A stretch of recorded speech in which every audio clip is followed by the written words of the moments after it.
बांधकाम व्यावसायिक खलील शेख पुण्यातले व्यावसायिक आहेत. त्यांनी आज सुसाईड केलेलं आहे, आत्महत्या केलेली आहे आणि या आत्महत्येमुळे पुण्यातल्या राजकारणामध्ये पुन्हा एकदा खळबळ माजलेली आहे.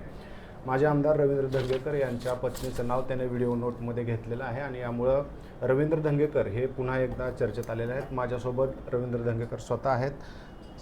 भाऊ, सुसाईड केलेलं आहे, पत्नीचं नाव आलेलं आहे, काय तुम्ही या सगळ्या प्रकरणाकडे कसं बघताय? खरं तर ही घटना दुर्दैवी आहे.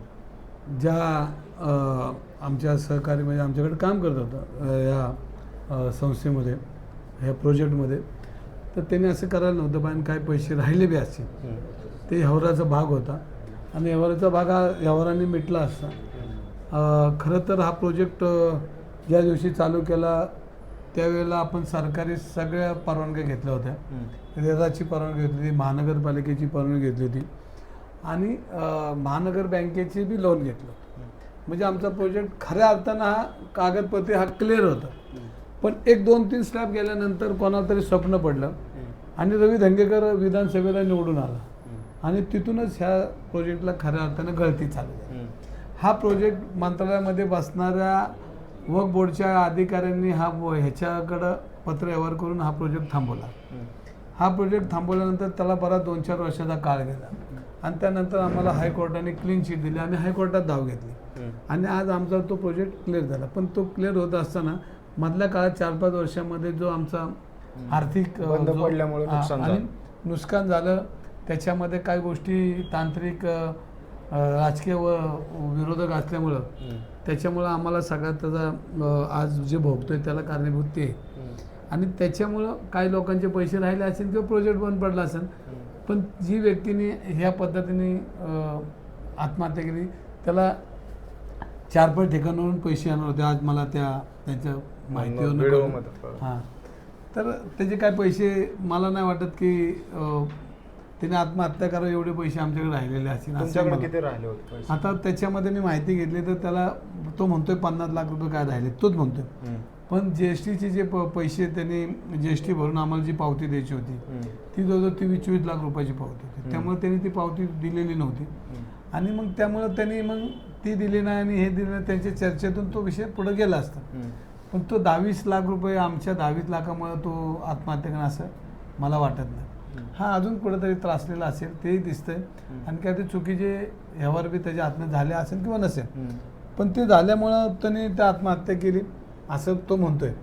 पण ह्याच्यामध्ये आम्ही 2025लाच ह्याच्यामध्ये विड्रॉल घेतलेली आणि आमच्या बायकोने ह्या प्रोजेक्टमधून बाहेर पडले. 2025 पासून तुमचा त्याचा काही संबंध? त्या प्रोजेक्टचा काही संबंध नाही. आणि हे सगळे ठेकेदार ठरवणं, बाकीच्या सगळ्या गोष्टी करणं, ह्याच्यामध्ये आम्ही कुठल्याही प्रक्रियेमध्ये नव्हतोच. पण भाऊ, तुम्ही त्यांना ओळखता का? तुमचं त्यांचं कधी बोलणं झालं का? किंवा तुमच्या मिसेसचं त्यांचं काय बोलणं झालंय का? आजपर्यंत आमची मिसेस त्या प्रोजेक्टवर कधीच गेली नाही आणि मी भूमिपूजन झाल्यानंतर कधीच पोचलो नाही. कारण ते चाललेलं यावर आता मी गेलो की परत राजकीय लोक त्रास देतील त्यांना. शेवटी ही चार बिल्डर ह्यांना आत्महत्या करायची वेळ आली. फक्त वेळ आणि काळ सांगता येत नाही, ते बी करतील. कसं काय? कारण हे सगळं प्रोजेक्टलाच मोठा खड्डा पडलेला. आज 5-25 कोटी रुपये देणं झालंय आणि हे देणं कुठं आणणार? आमची घरदार सगळी घाण येतं बघा. समोर जा. बरं, मला एक सांगा की आता हे जी आत्महत्या झाली तर त्याच्यामध्ये तुमच्या पत्नीचं नाव आहे. पत्नी प्रोजेक्टमध्ये ते भागीदार होते ना, सगळ्यांच्याच पत्नी. पण त्यांनी कुठे त्याच्या स्टेटमेंटमध्ये किंवा त्याच्या चिठ्ठीमध्ये कुठे आमच्या पत्नीचं डायरेक्ट नाव नाही. फक्त प्रोजेक्टमध्ये. तुमची काय जबाबदारी नाही या सगळ्यामध्ये? ह्याच्यामध्ये आम्ही 2025लाच बाहेर पडलो ना. त्यामुळे जबाबदारी आम्ही आमची निश्चित केली होती की आपल्या ह्याच्यातून बाहेर पडायचं. त्यामुळे आता तुम्ही थोड्या वेळापूर्वी मीडियाशी बोलताना म्हणाला की याला मी पण जबाबदार आहे. मी जबाबदार आहे ह्याच्यासाठी की मी निवडून आलो आणि त्या प्रोजेक्टला नजर लागली. काय, कोणाची नजर? गल्लीपासून दिल्लीपर्यंत चाललेल्या राजकारणाचा बळी आम्ही ठरलो आणि आजचा बळी तोच आहे. कशी नजर कशी लागली? आता ते वक्फ बोर्डची जागा नसताना कसं काय वक्फ बोर्डचं पत्र आलं? मग का थांबवला प्रोजेक्ट? हा महत्वाचा भाग आहे ना. हायकोर्टातनं काय आलं की आम्हाला क्लीन शीट दिली, ती वक्फची जागा नाही म्हणून. पण 4-5 वर्ष प्रोजेक्ट तर बंद पडला ना. मग हिने बंद करणारी शासनातली लोक होती ना आणि त्यासाठी मग बाळासाहेब शेडगे त्यांच्याशी बोलत होते. मग ते म्हटले धंगेकर प्रोजेक्टमध्ये नको तर विड्रॉल देऊन टाकली. बरं, बिनशर्त दिली, रुपया बी नाही घेतला मी की नको आपल्या मित्रांना त्रास नको आपल्यामुळे. पण एक त्रास माझ्यामुळे झाला की त्या मी आमदार झालो. मी त्याच्यामुळे पक्ष बी बदलला शेडगेंमुळे.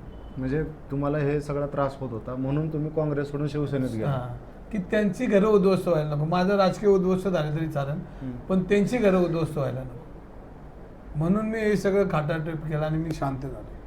मग तुम्ही आता FIR होईल, आता त्यात नोटमध्ये ज्यांची नाव आहे त्यांची चौकशी होईल, तुमची एखाद्या तुम्ही सगळ्यासाठी तयार आहे का? नाही, आता अहो ज्या दिवशी राजकारणात आलं, ज्या शेवटी कोणासाठी लढतोय तर ह्या सगळ्या गोष्टी घडणार आहेत.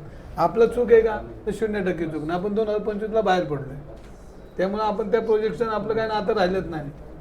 पण आता पळून जाता काय येत नाही तर माझे मित्र आहेत ते, आणि मग अशा वेळेला वाईट काळात आपण पळून जाणार, ते मैत्रीचं नातं नाही. आपण काय भोगले मैत्रीत, ते अजून थोडं भोगू, त्याला काय. तुम्ही इथल्या काही नेत्यांचा उल्लेख करताय पण स्पष्ट बोलत नाही. कोण आहेत ते नाही, नेते? अजून स्थानिक दोन नेते? एका दिवसात सामना अजून तुम्हाला पण भेटायचं उद्या परवा, अजून काय काय होणार आहे तर त्याला सगळं बोलतो ना. स्थानिक नेते आहेत त्याच्यामध्ये? सगळे आहेत, पण ते फक्त आता एक दिवस जाऊ द्या. अजून काय काय ते आज संपलं, तुम्ही आज भेटले मला, माझा विषय संपला असं नाही. आपल्याला रोज बोलायचं आहे. 8 दिवस चालणार आहे, काही नवीन चालणार नाही. गुन्हा दाखल होईल, गुन्हा दाखल झाला आम्हाला बोलवतील, सगळ्या गोष्टी होतील, सगळा विषय आहेच की. पण एवढं सगळं झालं तर त्यांचे जे पैसे होते ते आता कसे मिळणार? कुठल्याही गरिबाचा 1 रुपया राहणार नाही. शेवटच्या मिनिटापर्यंत तुमच्याकडे जे पैसे असतील हिशोबानुसार ते तुम्ही देण्याची तयारी आहे तुमची? तुम्हाला सांगतो, ज्याच्याकडे पैसे नाहीत त्याची वाईट वेळ आली तरी त्याला धंगेकर नावाची व्यक्ती घरी जाऊन त्याला मदत करणार आहे. म्हणजे वेळ आली तर कोणालाही, या पुणे शहरात गोरगरिबांना मदत करणारा कार्यकर्ता म्हणून माझी नाव घेतलं जातं. आज तुम्ही बघितलं असेल तर कोणी आला ना, वाईट वेळ आला त्याच्या मी उभं राहणार आहे. आणि आमच्यामुळे जर ते झालेले असेल किंवा त्याचं काही अजून विषय असेल, पण त्यालाही सोडणार नाही. कारण शेवटी आपण एक बांधिलकी म्हणून राजकारण हा पाठ बाजूला, माणुसकी पाठ हा बाजूला, व्यवसाय पाठ हा बाजूला, पण माणुसकी आपल्याकडे गच्च टासून भरली. त्याच्या घरादाराला जे काय झालं त्याचं काय आमच्यामुळे झालं असं म्हणत नाही, किंवा अजून 4 बिल्डरमुळे झालं तर त्याच्या पाठीशी त्या बाळांच्या रवी धंगेकर 100% उभा राहणार. तुम्ही तो व्हिडिओ पाहिला ना मी. काय वाटलं तो व्हिडिओ बघून तुम्हाला? त्या व्हिडिओमध्ये मला ते म्हणजे घटना दुर्दैवी. त्यांनी सगळे ज्याच्याकडे पैसे त्यांची नावं त्यांनी 2-4 व्हिडिओमध्ये टाकलेली, आणि त्या प्रोजेक्टमध्ये जे भागीदार आहेत त्यांची नावं टाकली, आणि बाळासाहेब शेडगेंचं नाव घेतलं की यांच्या त्रासाला कंटाळून आम्ही आणि यांना सोडू नका असं म्हणलं आहे. पण जो व्यवहाराचा भाग होता तो त्यांनी पोलीस कंप्लेंट करायला पाहिजे, पोलिसांकडे जायला पाहता, पण त्याचा व्हिडिओ कोणतरी करतंय, कोणतरी हे सगळं सपोर्ट करतंय. त्याची एक चिठ्ठी लिहिली, त्याच्या खाली अजून एक चिठ्ठी त्यांनी त्याच्या हाताने लिहिलं आहे की मी बाळासाहेब शेडगेंमुळे हे सगळं करतोय. म्हणजे ह्याच्या मागं कोणतरी, म्हणजे शूट करणारा कोणतरी आणखी एक व्यक्ती आहे ह्याच्या ज्याला या मागं सगळ्याची कोणाचं कल्पना षडयंत्र होती. तिथं आहे असं तुम्हाला वाटतंय? दिसतंय ना ते. त्यांनी जो व्हिडिओ केला तुम्ही बघा, तो व्हिडिओ कोणतरी शूट करते. बरं, तुम्ही सांगता की हे सगळं ज्या प्रोजेक्ट बंद झाल्यामुळे हे सगळं झालं, तर त्याची चौकशीचं काय आहे? त्याची चौकशी आता कोण करणार? आता राजा बोलन दल आलं, राजा पुढं कोण बोलणार आहे? राजा पुढं कोण बोलू शकत नाही. शेवटी विरोधक म्हणून आम्ही लढलो, रस्त्यावर आलो, पण या मैत्रीपायी आम्ही शेवटी थोडं शांत बसलो. शेवटी मैत्री महत्त्वाची. राजकारण येईन, आमदार होईन, खासदार होईन, त्यापेक्षा मैत्री महत्त्वाची. आणि त्या मैत्रीपायी मी खरं काँग्रेस सोडली आणि शिवसेनेत गेलो. जाऊ दे, त्यांना त्रास नको आपल्यामुळे. आणि हे सगळं आपण, आणि याच्यामध्ये आपली चूक नाही. आपल्या घरदाराला आम्ही, आमच्या घरचे बी कधीतरी आत्महत्या करतील. कुठले? माझ्या फ्लॅटला एरिया कुठला? सोमवारपेठ. सोमवारपेठ. हे कधीपासून आहे बंद? हे आम्ही राजीनामा दिला. ओके. हे त्यातनं बाहेर पडले. हां. 28 ऑगस्ट 2025. ओपन इंद समिट बी केलं. ठीक आहे. तर हे होते रवींद्र दंगेकर. त्यांनी सांगितले की आता ह्या प्रकरणामध्ये आम्ही सर्व प्रकारच्या चौकशींना सामोरं जाण्याची तयारी आहे, आणि हे सगळं जे झालं आहे ते केवळ मी आमदार म्हणून निवडून आलो, आणि जे माझ्या प्रोजेक्टवरती स्टे आला किंवा जे तक्रारी करण्यात आल्या त्यामुळे हे सगळं घडलं. या प्रकरणावरती आपलं लक्ष असणार आहे. आपण पाहूया त्या प्रकरणात पुढे काय. थांबूया. धन्यवाद.